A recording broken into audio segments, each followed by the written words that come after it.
Hi friends, welcome back to my YouTube channel. Friends, ಯಾರೆಲ್ಲ ಹೊಸಬರು ನನ್ನ ಚಾನಲ್ನ ನೋಡ್ತಾ ಇದ್ದಾರೆ, ಪ್ಲೀಸ್ ಸಬ್ಸ್ಕ್ರೈಬ್ ಮಾಡ್ಕೊಂಡು ನೋಡಿ. ಹಾಗೆಯೇ ಹೆಚ್ಚೆಚ್ಚು ಸಪೋರ್ಟ್ ಮಾಡಿ. ಹಾಗೆ ನೋಡ್ತೀರಾ, ಯಾರು ಸಬ್ಸ್ಕ್ರೈಬ್ ಮಾಡ್ಕೊತಾ ಇಲ್ಲ, ಸಬ್ಸ್ಕ್ರೈಬ್ ಮಾಡ್ಕೊತೀರಾ, ಯಾರು ವಾಚ್ ಮಾಡ್ತಾ ಇಲ್ಲ. ಪ್ಲೀಸ್ ಎರಡೂ ಫಾಲೋ ಮಾಡಿ ಅಂತ ಹೇಳೋಕ್ಕೆ ಇಷ್ಟಪಡ್ತೀನಿ. ಇಷ್ಟ ಆಗದೆ ಕಮೆಂಟಲ್ಲಿ ಕೂಡ ತಿಳಿಸಿ. ಫ್ರೆಂಡ್ಸ್ ಜೊತೆ, ಫ್ಯಾಮಿಲಿ ಜೊತೆ ಎಲ್ಲ ಶೇರ್ ಮಾಡ್ಕೊಂಡು, ಲೈಕ್, ಶೇರ್, ಕಮೆಂಟ್, ಹಾಗೆ ಸಬ್ಸ್ಕ್ರೈಬ್ ಮಾಡ್ಕೊಂಡು ನೋಡಿ ಅಂತ ಹೇಳೋಕ್ಕೆ ಇಷ್ಟಪಡ್ತೀನಿ. ಇವತ್ತು ಕಲ್ಕುಂಟೆ ಅಗ್ರದಲ್ಲಿ ಜಾತ್ರೆ ನಡೀತಾ ಇದೆ. ಇವತ್ತು ಜಾತ್ರೆ ಯಾವ ಥರ ಎಲ್ಲ ನಡೆಯುತ್ತೆ ಅಂತ ಹೇಳ್ಬಿಟ್ಟು ತೋರಿಸ್ತೀನಿ. ನೋಡ್ತಾ ಇರ್ಬೋದು, ದೇವಸ್ಥಾನ ಹತ್ರ ಎಷ್ಟು ಚೆನ್ನಾಗಿ ಡೆಕೋರೇಷನ್ ಮಾಡಿದ್ದಾರೆ ಅಂತ ಹೇಳ್ಬಿಟ್ಟು. ತುಂಬ ಅಂದರೆ ತುಂಬಾ ಚೆನ್ನಾಗಿ ಡೆಕೋರೇಷನ್, ಹೂವಿನ ಎಲ್ಲನೂ ಅಷ್ಟೇ ತುಂಬಾ ಡೆಕೋರೇಷನ್ ಆಗಿದೆ. ಈಗ ದೇವ್ರನ್ನ ಎತ್ಕೊಂಡು ಬರ್ತಾ ಇದ್ದಾರೆ, ತೇರಿನಲ್ಲಿ ಕುದಿಸೋದಕ್ಕೆ ಅಂತೇಳಿ ತೊಗೊಂಡು ಬರ್ತಾ ಇರೋವಂಥದ್ದು. ಇಲ್ಲಿ ನೋಡ್ತಾ ಇರ್ಬೋದು ಯಾವ ಥರ ಇದೆ ಅಂತ ಹೇಳ್ಬಿಟ್ಟು. ದೇವ್ರನ್ನ ತೊಗೊಂಡು ಮೆರವಣಿಗೆ ಮಾಡಿಕೊಂಡು ತೊಗೊಂಡು ಬರುವಂಥದ್ದು. ದೇವ್ರ ಸುತ್ತ ಮೆರವಣಿಗೆ ಮಾಡಿಕೊಂಡು ದೇವ್ರನ್ನ ತೊಗೊಂಡು ಔಟ್ಸೈಡ್ ಕರ್ಕೊಂಡು ಬರ್ತಾ ಇದ್ದಾರೆ. ಎಷ್ಟು ಜನ ಇದ್ದಾರೆ ಅಂತ ಹೇಳ್ಬಿಟ್ಟು ಜಾತ್ರೆಯಲ್ಲಿ. ತುಂಬ ಅಂದರೆ ತುಂಬ ಸಿಕ್ಕಾಪಟ್ಟೆ ಜನ. ಯಾಕಂದರೆ ವರ್ಷಕ್ಕೊಂದು ಜಾತ್ರೆ ನಡೆಯುತ್ತೆ ಅಲ್ವಾ, ಹಾಗಾಗಿ ಸುತ್ತಮುತ್ತ ಹಳ್ಳಿ ಕಡೆಯವ್ರು ಇರ್ಬೋದು, ಎಲ್ಲರೂ ಅಷ್ಟೇ ಆ ಜಾತ್ರೆಗೆ ಬರ್ತಾರೆ. ಇದು ಬಂದು ಪೌರ್ಣಮಿಗೆ ಬರುವಂಥದ್ದು ಜಾತ್ರೆ. ಆಲ್ರೆಡಿ ಜಾತ್ರೆ ಆಗಿ ತುಂಬಾ ದಿನ ಆಯಿತು. ನಾನು ಈಗ ಲಾಗ್ ಆಗ್ತಾಯಿದ್ದೀನಿ. ಯಾಕೆ ಲೇಟಾಗಿ ಆಗ್ತಾಯಿದೆ ಅಂತ ನಿಮ್ಗೆ ಆಲ್ಮೋಸ್ಟ್ ಗೊತ್ತಿರುತ್ತೆ ಅಂದ್ಕೊಂಡಿದ್ದೀನಿ. ಹಾಗೆ ಸ್ವಲ್ಪ ಲೇಟಾಗಿ ಬರ್ತಾಯಿದೆ ಅಷ್ಟೇ ವೀಡಿಯೋಸು. ನಿಮಗೆಲ್ಲ ಇಷ್ಟ ಆಗುತ್ತೆ. ಒಂದು ದಿವಸ ಜಾತ್ರೆ ಮಾಡಬೇಕಂದ್ರೆ ಅದರಿಂದ ಎಷ್ಟೊಂದು ಶ್ರಮ ಪಟ್ಟಿರ್ತಾರೆ ಅಲ್ವಾ, ಎಷ್ಟೆಲ್ಲ ಕೆಲಸ ಮಾಡಿರ್ತಾರೆ. ತೇರನ್ನ ಕಟ್ಟಬೇಕಾದ್ರೆ ಅದಕ್ಕೆ ಮುಂಚೆನೇ ಒಂದು ವಾರ 15 ದಿವಸಕ್ಕೆ ಮುಂಚೆನೇ ಸ್ಟಾರ್ಟ್ ಮಾಡ್ತಾರೆ. ಅದಕ್ಕೆ ಮಾಡಬೇಕಾದ್ರೆ ಪೂಜೆ ಮಾಡಿ ಎಲ್ಲವನ್ನು ಸರಿಯಾಗಿ ಮಾಡೋ ಅಂಥದ್ದು. ಯಾಕಂತಂದರೆ ಏನು ಸ್ವಲ್ಪ ಹೆಚ್ಚು ಕಮ್ಮಿ ಆಗದಿದ್ದಂಗೆ ಹಿಂದೆ ಮುಂದೆ ಏನೂ ಆಗಬಾರ್ದು, ಅಷ್ಟು ಜವಾಬ್ದಾರಿ ವಹಿಸಿ ಮಾಡುವಂಥ ಜಾತ್ರೆ ಅಲ್ವಾ. ಹಾಗಾಗಿ ಎಷ್ಟೇ ಎಲ್ಲ ಬಂದರೂ ನೋಡಿಕೊಂಡು ಮಾಡಬೇಕು. ಈಗ ಜಾತ್ರೆ ಅಂದರೆ ಪೌರ್ಣಮಿ ದಿವಸ ಜಾತ್ರೆ ನಡೆಯುತ್ತೆ. ಪೌರ್ಣಮಿ ಅಂತ ಹೇಳಿದ್ರೆ 3 ಕಡೆ ಜಾತ್ರೆ ನಡೆಯುವಂಥದ್ದು. ಕಲ್ಕುಂಟೆ ಜಾತ್ರೆ, ಮತ್ತು ಎಂಟಗಿರಪ್ಪ ಜಾತ್ರೆ ದುಡ್ಡಿನಲ್ಲಿ ನಡೆಯುತ್ತೆ, ಮತ್ತು ಹೊಸೂರಿನಲ್ಲಿ. ಈ 3 ಹತ್ರನೂ ಜಾತ್ರೆ ಒಂದೇ ದಿವಸ ಆಗೋದು. ಬಟ್ ಈ ಜಾತ್ರೆ ಬಂದು ಒಂದು ದಿವಸ ಬೇಗ ಆಗ್ತಾಯಿದೆ. ಮತ್ತು ದೊಡ್ಡ ಜಾತ್ರೆ ಮತ್ತು ಹೊಸೂರು ಜಾತ್ರೆ ಬಂದು ನಾಳೆ ಮಾಡ್ತಾ ಇರೋವಂಥದ್ದು. ನಾಳೆ ಲಾಗಲ್ಲಿ ಖಂಡಿತ ಅದನ್ನು ಕೂಡ ತೋರಿಸ್ತೀನಿ, ನೋಡಿ ಅಂತ ಹೇಳೋಕ್ಕೆ ಇಷ್ಟಪಡ್ತೀನಿ. ಅದು ಯಾವ ಥರ ಜಾತ್ರೆ ನಡೆಯುತ್ತೆ, ಇಲ್ಲಿ ಯಾವ ಥರ ಜಾತ್ರೆ ನಡೆಯುತ್ತೆ ಅಂತ ಹೇಳಿ ನಾನು ಇವತ್ತಿನ ಜಾತ್ರೆ ತೋರಿಸ್ತಾ ಇದ್ದೀನಿ. ನಿಮ್ಗೆ ಇಷ್ಟ ಆಗುತ್ತೆ ಅಂದ್ಕೊಂಡಿದ್ದೀನಿ.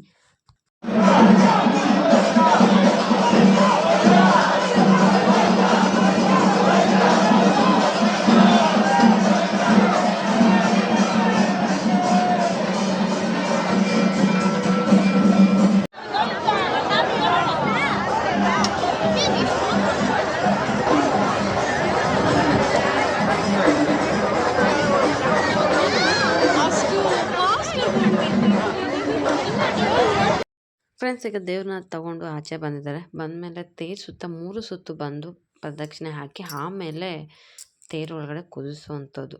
ಈಗ ನೋಡ್ತಾ ಇರ್ಬೋದು ದೇವರು ಯಾವ ಥರ ಮೆರವಣಿಗೆ ಮಾಡಿಸ್ತಾ ಇದ್ದಾರೆ ಅಂತ ಹೇಳ್ಬಿಟ್ಟು. ಮೆರವಣಿಗೆ ಮಾಡಿಸಿ ಆದಮೇಲೆ ಅದರಲ್ಲಿ ಕುದಿಸ್ತಾರೆ. ಕುದಿಸಿ ಆದಮೇಲೆ ತೇರನ್ನು ಎಳೆಯುವಂಥದ್ದು. ಅದನ್ನು ಕೂಡ ಬರುತ್ತೆ ನೋಡಿ. ಹಾಗೆಯೇ ಎಂಜಾಯ್ ಮಾಡಿ ಅಂತ ಹೇಳೋಕ್ಕೆ ಇಷ್ಟಪಡ್ತೀನಿ. ಇವತ್ತು ನನ್ನ ಜಾತ್ರೆ ಲಾಗ್ ನೋಡಿ ಎಂಜಾಯ್ ಮಾಡ್ತಾಯಿರಿ.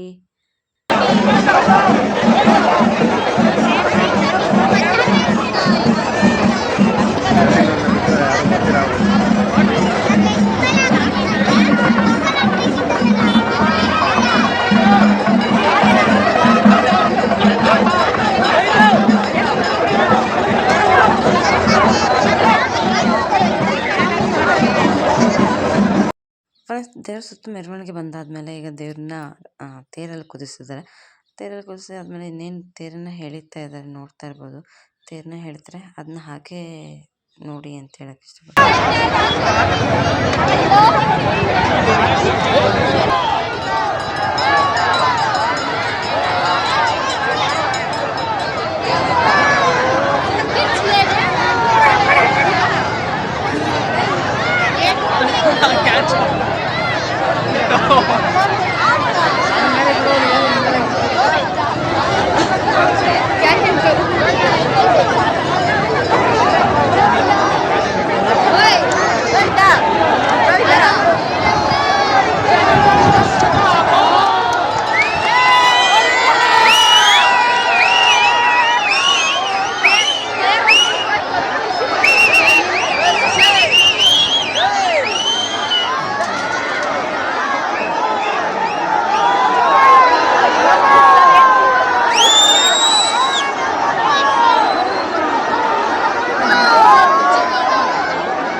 ಫ್ರೆಂಡ್ಸ್ ತೇರನ್ನ ಎಲ್ಲ ಎಳ್ದಾದ್ಮೇಲೆ ಇಲ್ಲಿ ಊರುಗಳಿದೆ.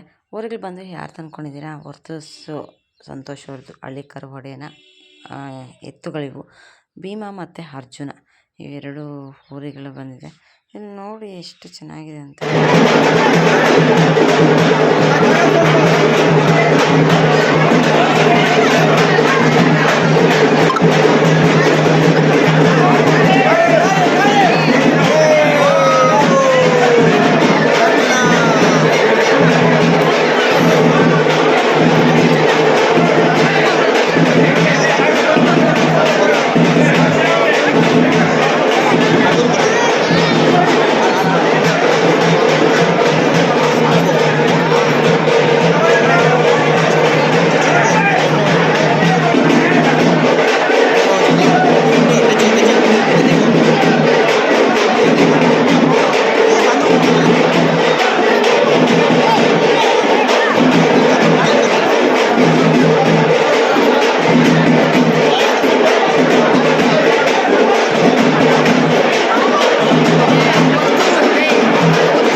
ಫ್ರೆಂಡ್ಸ್ ನೋಡಿದ್ರಲ್ವಾ ಎತ್ತುಗಳನ್ನು ಹೊರ್ತೂರು ಸಂತೋಷ್ ಅವರ ಓರಿಗಳು ಅದನ್ನು ಕೂಡ ದೇವಸ್ಥಾನಕ್ಕೆ ಬರಮಾಡ್ಕೊಂಡು ಪೂಜೆ ಮಾಡಿ ಕಳಿಸ್ಕೊಟ್ರು. ಹಾಗೆ ಒಳಗಡೆ ಬಂದು ದೇವಸ್ಥಾನದಲ್ಲಿ ಪೂಜೆಯನ್ನು ಮಾಡಿಸ್ಕೊಂಡು ಹೋಗೋಣ ಅಂತೇಳಿ ಬಂದಿರೋವಂಥದ್ದು. ಈಗ ದೇವರ ದರ್ಶನ ನೋಡ್ಬೋದು ಎಷ್ಟು ಚೆನ್ನಾಗಿ ಕಾಣ್ತಾ ಇದೆ ಅಂತ ಹೇಳ್ಬಿಟ್ಟು. ತುಂಬ ಅಂದರೆ ತುಂಬಾ ಚೆನ್ನಾಗಿ ಅಲಂಕಾರ ಮಾಡಿದರು. ಎಲ್ಲನೂ ಅಷ್ಟೇ ತುಂಬಾ ಚೆನ್ನಾಗಿತ್ತು. 2 ಹೆಣ್ಣು ದೇವರು, 1 ರಂಗನಾಥ ಸ್ವಾಮಿ, ಈ 3 ದೇವರುಗಳು ಕೂಡ ತುಂಬಾ ಚೆನ್ನಾಗಿ ಅಲಂಕಾರ ಮಾಡಿದ್ದಾರೆ. ರಂಗನಾಥ ಸ್ವಾಮಿ ದೇವ್ರನ್ನ ನೋಡ್ಬೇಕಂದ್ರೆ ಎಷ್ಟು ಚೆನ್ನಾಗಿದೆ ಅಂತ ಹೇಳ್ಬಿಟ್ಟು ತುಂಬ ಅಂದರೆ ತುಂಬಾ ಚೆನ್ನಾಗಿತ್ತು. ಅಷ್ಟು ಚೆನ್ನಾಗಿ ಅಲಂಕಾರ ಮಾಡಿದ್ದಾರೆ. ರಂಗನಾಥ ಸ್ವಾಮಿನ ನೋಡೋದಕ್ಕೆ 2 ಕಣ್ಣುಗಳು ಸಾಲದು ಅನಿಸುತ್ತೆ, ಅಷ್ಟು ಚೆನ್ನಾಗಿ ಅಲಂಕಾರ ಮಾಡಿದರು. ಮತ್ತು ಇಲ್ಲಿ ಈ ದೇವರು ಕೂಡ ತುಂಬಾ ಚೆನ್ನಾಗಿ ಅಲಂಕಾರ ಮಾಡಿದ್ದೆ.